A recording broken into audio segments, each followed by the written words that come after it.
السلام علیکم ورحمۃ اللہ وبرکاتہ۔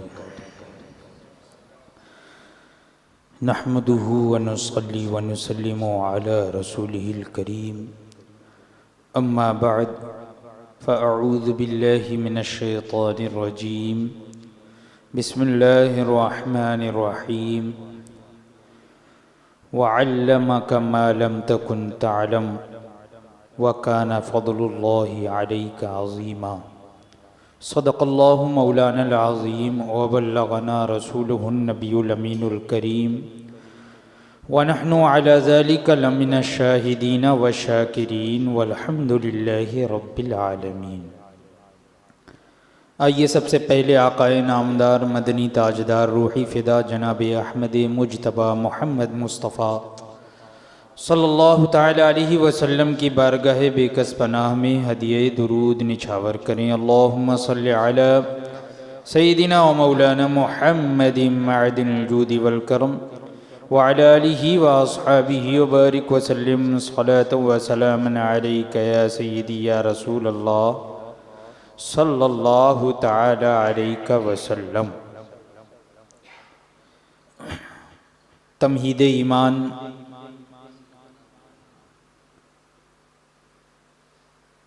کا یہ چھٹا درس آپ حضرات کے سامنے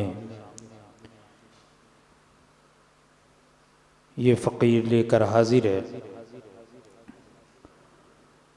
اس سے قبل جو نشست ہوئی اس میں میں نے چند باتیں ذکر کر دی تھی۔ حضور سیدی اعلیٰ حضرت عظیم البرکت امام اہل سنت سیدنا امام احمد رضا خان فاضل بریلوی قدس سرہ العزیز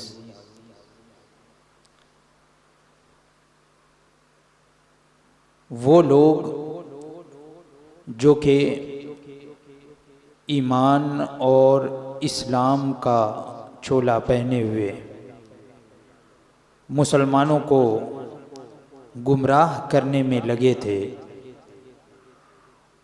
ان کی کتابوں سے ان کی کفریہ عبارات کو بالکل ظاہر و باہر فرما دیا۔ حضور سیدی اعلیٰ حضرت فرماتے ہیں کہ کیا جس نے کہا، یعنی یہ اشرف علی تھانوی نے اپنی کتاب حفظ الایمان میں یہ عبارت لکھی ہے جس کی طرف اعلیٰ حضرت اشارہ فرما رہے کہ کیا جس نے کہا، کیا کہا کہ بعض علوم غیبیہ مراد ہیں تو اس میں حضور صلی اللہ علیہ وآلہ وسلم کی کیا تخصیص ہے؟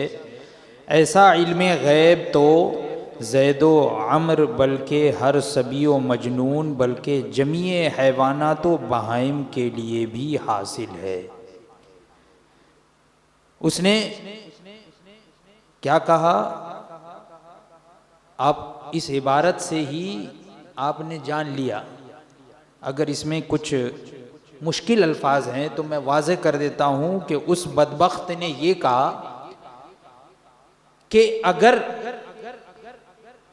تم حضور اکرم صلی اللہ تعالی علیہ وسلم کے لیے بعض علم غیب مانتے ہو، یعنی مکمل کامل علم غیب نہیں مانتے بلکہ بعض علم غیب مانتے ہو، تو پھر اس میں حضور صلی اللہ تعالی علیہ وسلم کی ہی کیا تخصیص ہے؟ ان کی کیا تخصیص ہے اس علم غیب، بعض علم غیب کے جاننے میں حضور کی کیا تخصیص ہے؟ ایسا علم غیب تو جو ہے ہر زید عمر یعنی ہر جو ہے شخص کو، بلکہ ہر بچے کو، ہر پاگل کو، بلکہ تمام حیوانات یعنی جانوروں کو، چوپایوں کو بھی ایسا علم حاصل ہے۔ معاذ اللہ، جو تم حضور کے لیے مان رہے ہو ویسا بعض علم غیب جو ہے وہ تو ہر ایک کو حاصل ہے۔ دیکھیے کتنی بڑی گستاخی کی اس نے حضور اکرم صلی اللہ تعالی علیہ وسلم کی شان میں۔ تو اعلیٰ حضرت فرماتے ہیں کیا اس نے محمد الرسول اللہ صلی اللہ تعالی علیہ وآلہ وسلم کو صریح گالی نہ دی؟ اس عبارت کے ذریعے سے کیا اس نے گالی نہ دی؟ گالی تو ہے یہ ایک طریقے سے کہ حضور اکرم صلی اللہ تعالی علیہ وسلم کے علم کو پاگل کے علم کے برابر قرار دے دیا، یہاں تک کہ معاذ اللہ جانوروں، چوپایوں اور بچوں کے برابر حضور اکرم صلی اللہ تعالی علیہ وسلم کے علم غیب کو قرار دیا۔ تو یہ گالی ہی تو ہے، کیا یہ صریح گالی نہیں ہے؟ تو اعلیٰ حضرت فرماتے ہیں کیا اس نے محمد الرسول اللہ صلی اللہ تعالی علیہ وسلم کو صریح گالی نہ دی؟ کیا نبی کریم صلی اللہ تعالی علیہ وسلم کو اتنا ہی علم غیب دیا گیا تھا جتنا ہر پاگل اور ہر چوپائے کو حاصل ہے؟ بتائیے آپ، کیا اتنا ہی علم غیب دیا گیا تھا جتنا معاذ اللہ ہر پاگل اور ہر چوپائے کو حاصل ہے؟ ہر عام جو ہے، جو جاہل انسان بھی ہوگا، یعنی جو بہت کم علم رکھتا ہے یا علم اس نے حاصل نہ کیا لیکن مسلمان ہے، کلمہ طیبہ پڑھنے والا ہے، تو وہ بھی یہ کہہ دے گا کہ یہ عبارت گستاخانہ ہے، کہ اس شخص نے حضور اکرم صلی اللہ تعالی علیہ وسلم کی شان میں گستاخی کی کہ حضور کے علم کو پاگل، مجنون اور حیوانوں کے علم کے برابر قرار دے دیا معاذ اللہ۔ تو مسلمان اے محمد الرسول اللہ صلی اللہ تعالی علیہ وسلم کے امتی، تجھے اپنے دین و ایمان کا واسطہ کیا اس ناپاک ملعون گالی کے صریح گالی ہونے میں تجھے کچھ شبہ گزر سکتا ہے؟ یعنی وہ جو ملعون عبارت جو ابھی میں نے سنائی، جو وہ ملعون عبارت، گستاخانہ عبارت ہے، اس کے گالی کے صریح ہونے میں، یعنی بالکل واضح طور پہ وہ گالی ہے، اور اس کے گالی نہ ہونے میں یا ہونے میں تجھے کچھ شبہ ہو سکتا ہے؟ اعلیٰ حضرت دریافت فرما رہے ہیں مسلمانوں سے کہ حضور اکرم صلی اللہ تعالی علیہ وسلم کے امتی، تجھے اپنے دین و ایمان کا واسطہ کیا اس ناپاک ملعون گالی کے صریح گالی ہونے میں، بالکل واضح گالی ہونے میں تجھے کچھ شبہ گزر سکتا ہے؟ معاذ اللہ، کہ محمد الرسول اللہ صلی اللہ تعالی علیہ وسلم کی عظمت تیرے دل سے ایسی نکل گئی ہو کہ اس شدید گالی میں بھی ان کی توہین نہ جانے، یعنی اتنی بھی عظمت تیرے دل میں نہیں ہے، تیرے دل سے پورے طور پر حضور اکرم صلی اللہ تعالی علیہ وسلم کی تعظیم اور عظمت اس طریقے سے نکل گئی کہ یہ جو صریح اور شدید گالی والا جملہ ہے، تو اس میں بھی تم ان کے توہین کو نہ جان رہے ہو، یعنی مان نہیں رہے ہو کہ اس میں بھی توہین ہے۔ آج کچھ لوگ ہیں نا جو کہتے ہیں کہ تم مولانا لوگ کا یہ ہے، زبردستی کا تم لوگ جو ہے وہ ایسا نکالتے ہو، ویسا نکالتے ہو۔ بتائیے یہ کتنی سخت بات ہے، کتنا سخت جملہ ہے جو لوگ ایسا کہتے ہیں۔ تو انہیں چاہیے کہ وہ ان چیزوں کا مطالعہ کریں، سمجھیں کہ ان گستاخوں نے اپنی کتابوں میں کس طرح کے ناپاک اور ملعون عبارتیں، جو جس کے صریح گالی ہونے میں بھی کوئی شک و شبہ نہیں، وہ گالی ہے۔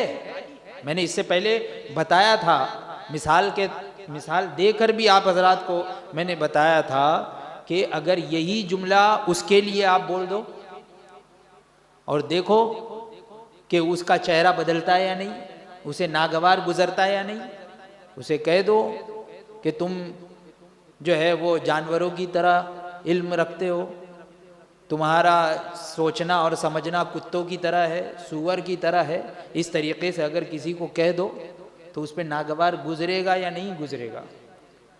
اور ایسا جملہ جسے ہم اپنے لیے گالی سمجھیں، وہی جملہ اگر کوئی حضور اکرم صلی اللہ تعالی علیہ وسلم کی شان میں کہے اور اس کے گالی ہونے میں تمہیں شک و شبہ گزر سکتا ہے؟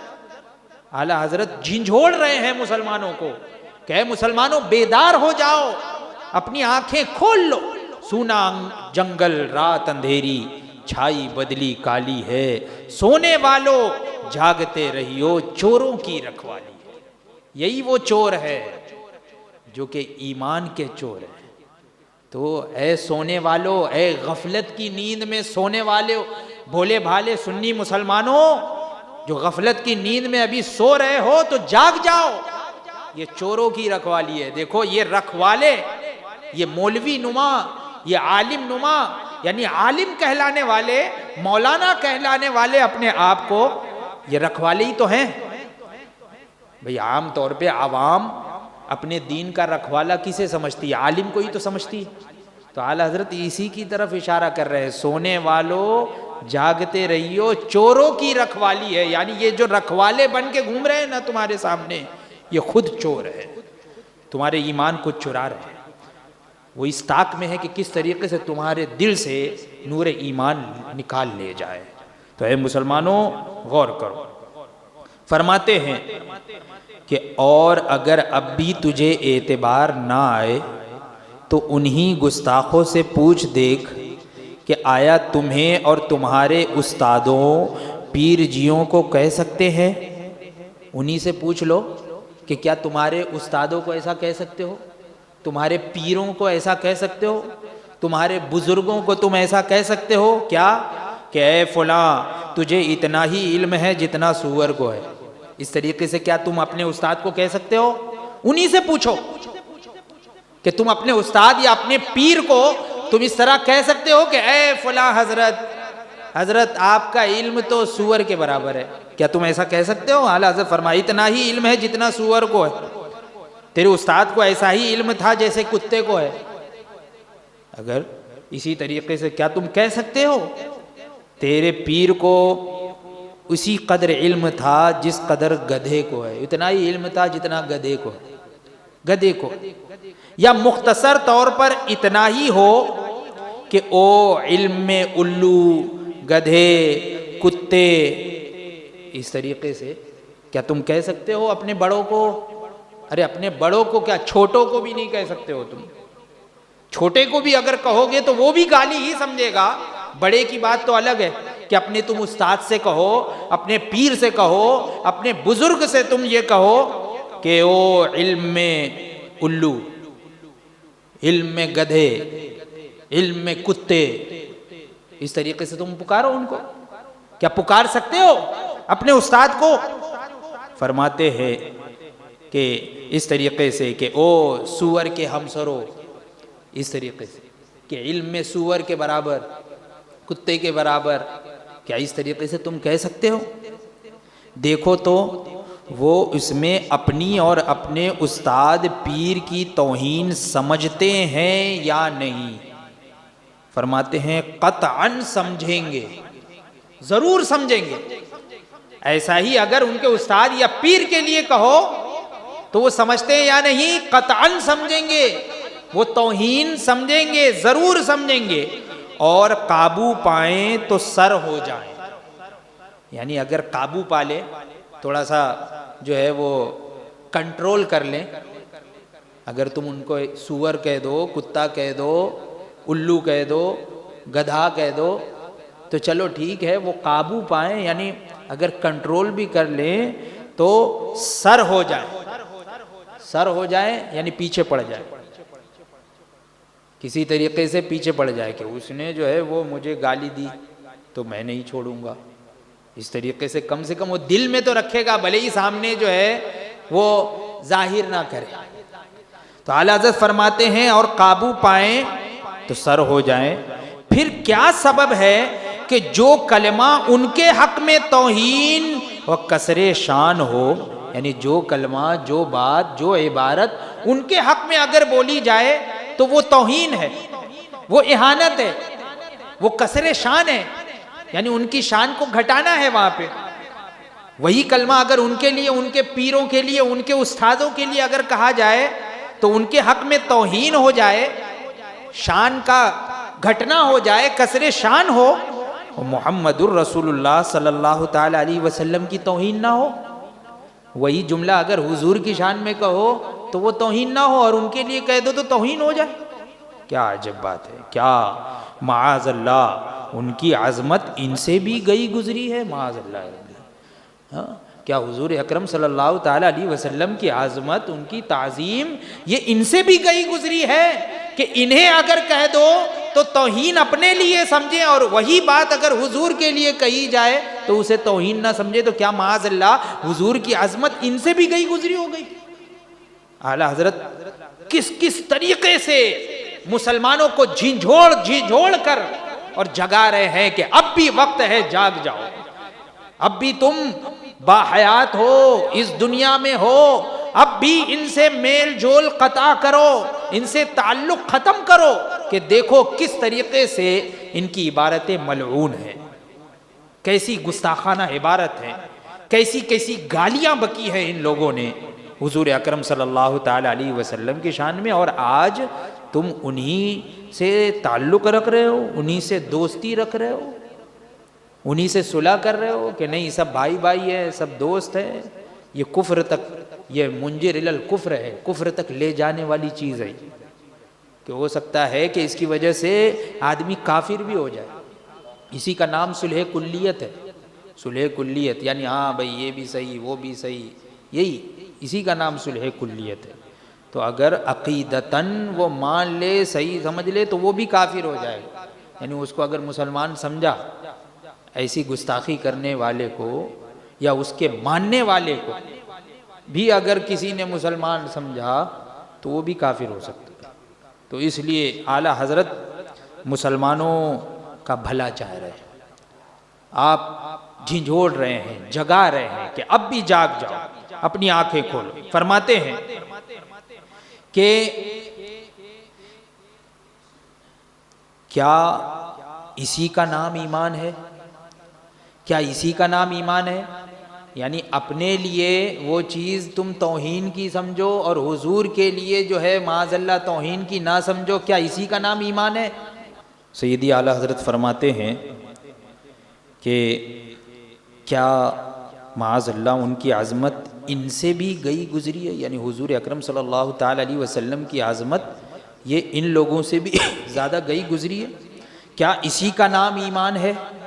اسی کا نام ایمان ہے کہ حضور اکرم صلی اللہ تعالی علیہ وسلم کی کسر شان اس طریقے سے کرو تم کہ جو جملہ تم اپنے لیے پسند نہ کرو، اپنے لیے توہین سمجھو، اور حضور اکرم صلی اللہ تعالی علیہ وسلم کے لیے جائز سمجھو، معاذ اللہ رب العالمین۔ تو اعلیٰ حضرت فرماتے ہیں کیا اسی کا نام ایمان ہے؟ حاشا للہ، حاشا للہ، خدا کی قسم ہرگز نہیں، یعنی ایسا نہیں ہو سکتا، ہرگز نہیں، اللہ کی قسم ایسا ہرگز نہیں ہے۔ کیا جس نے کہا، یہ بھی اشرف علی تھانوی نے ہی کہا، کیا کہا؟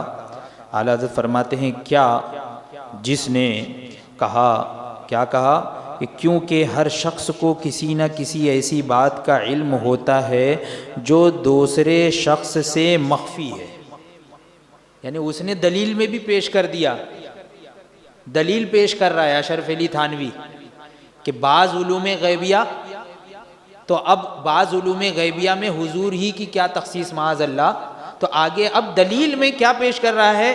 کہہ رہا ہے کہ کیونکہ ہر شخص کو کسی نہ کسی ایسی بات کا علم ہوتا ہے جو دوسرے شخص سے مخفی ہے، یعنی چھپا ہوا ہے، یعنی وہ علم کسی علم کو، کوئی علم کسی شخص کو ہوتا ہے، یعنی کوئی بات اسے معلوم ہوتی ہے حالانکہ وہی دوسرے شخص سے چھپی ہوئی ہوتی ہے، تو وہ کہہ رہا ہے، اس کے کہنے کا مطلب یہ ہے کہ یہ علم غیب ہو گیا اس کے لیے، کہ ان کو کوئی چیز معلوم ہے اور مجھے نہیں معلوم ہے، تو اس کے لیے وہ چیز، میرے لیے وہ علم غیب ہو گیا، جو مجھ کو نہیں معلوم ہے تو میرے لیے وہ علم غیب ہو گیا، اور وہ جان گیا تو وہ بھی تو بعض علم غیب جاننے والا ہو گیا۔ یہ دلیل دیکھیے کیا کہتا ہے، کیونکہ ہر شخص کو کسی نہ کسی ایسی بات کا علم ہوتا ہے جو دوسرے شخص سے مخفی ہے، مخفی کا مطلب چھپا ہوا ہے، تو چاہیے کہ سب کو عالم الغیب کہا جاوے۔ کیا کہہ رہا ہے؟ تب تو چاہیے کہ تم ہر شخص کو، ہر ایک کو جو ہے عالم الغیب کہنے لگو، معاذ اللہ رب العالمین، حالانکہ ہم حضور اکرم صلی اللہ تعالی علیہ وسلم کو عالم الغیب نہیں کہتے، عالم الغیب نہیں کہتے، عالم الغیب والشہادہ یہ اللہ تبارک و تعالی ہے، اور اللہ تبارک و تعالی نے حضور اکرم صلی اللہ تعالی علیہ وسلم کو علم غیب عطا فرمایا. تو عالم الغیب اللہ تبارک و تعالی ہے، یہ یاد رکھیے گا. لیکن اب یہ دیکھیے اعتراض کس طریقے سے کر رہا ہے. کہہ رہا ہے کہ چاہیے کہ سب کو عالم الغیب کہا جاوے، پھر اگر زید اس کا التزام کر لے کہ ہاں، یعنی اگر زید مان لے کہ ہاں ٹھیک ہے، مان لے کہ ہاں بھائی سب عالم الغیب ہیں، سب غیب جاننے والے ہیں، اگر زید اس کا التزام کر لے کہ ہاں میں سب کو عالم الغیب کہوں گا، تو پھر علم غیب کو من جملہ کمالات نبویہ شمار کیوں کیا جاتا ہے؟ یعنی اس کے کہنے کا مطلب یہ ہے کہ اب تو پھر سب کو کچھ کچھ علم غیب حاصل ہی ہو گیا، تو پھر علم غیب کو کمالات نبویہ میں سے کیوں شمار کیا جا رہا ہے؟ کمالات نبوت میں کیوں شمار کیا جا رہا ہے؟ یہ تو سب میں پایا جا رہا ہے، یہ کوئی کمال کی بات نہیں ہے. یہ کیا کہہ رہا ہے کہ یہ جو علم غیب، بعض علم غیب ہے، یہ کوئی کمال کی چیز نہیں ہے، اس کو کمالات نبویہ میں کیوں شمار کیا جاتا ہے؟ بتائیے. علم غیب کے بارے میں اس نے کس طرح سے انکار کیا، یعنی اس کے کمال ہونے کا بھی انکار کر دیا کہ علم غیب کوئی کمال کی چیز نہیں ہے جو انبیاء کرام علیہم السلام کو حاصل ہے، وہ علم غیب اسی کی بات چل رہی ہے. اور اس کو کس سے ملا دیا؟ بعض یہ تمام لوگوں اور جانوروں، چوپایوں، معاذ اللہ پاگل مجنون سبھی ان لوگوں کے جو علم حاصل ہوتے ہیں، تھوڑے بہت جو ان کو علم ہوتا ہے، تو اس سے اس کو ملا دیا اور کہہ رہا ہے کہ ویسا علم غیب، تو پھر یہ کمالات نبویہ میں کہاں شمار ہوا؟